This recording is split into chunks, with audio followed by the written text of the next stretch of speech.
So this pod, Contents and Contexts, provides a brief overview of the way that the senses and the body, even when they're pre-digital, help inform and convey meaning. So, in short, I want to introduce the idea that the senses and the body have always been at the heart of language. But before we look at that, there's something I want to start with, and that's this question. What part of the body do you most associate with reading? Now, if this is Family Feud, then I'd be inclined to think that some 98% of you would probably have said the eye without even blinking one. And you couldn't be blamed for thinking that way because the functional act of reading, that is, the ability to actually do it, is for sighted people at least, so very intimately connected with eyes and with a sense of vision, with a capacity to see. And yet, despite this deeply rooted connection between the eyes, between seeing and the act of reading and seeing too, as I'm going to argue, are not experienced exclusively through one sense or bodily part. Other parts of the body and senses are also engaged during a reading encounter.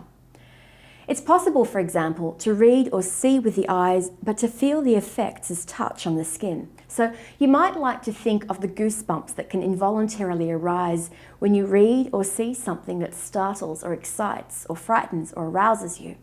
Or you might read a work and feel something of a tightening in your chest, or your breath quicken, or your heart race. Or you might see a short video grab of a recipe step and feel the textures of the egg and the flour on your own skin.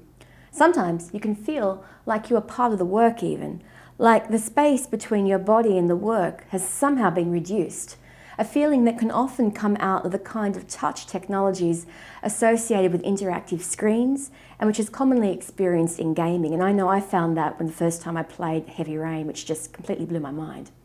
So reading, writing and storytelling and representation more broadly have always worked across the senses. So poetry, for example, is often defined by the way it uses one concept or image to invoke another. Baudelaire's poem Correspondences, as these two lines show, there are perfumes as cool as the flesh of children, sweet as oboes, green as meadows. Well, this invokes multiple senses to give a feeling of freshness and tranquility. Touch, smell, taste, sound and sight are all in play here.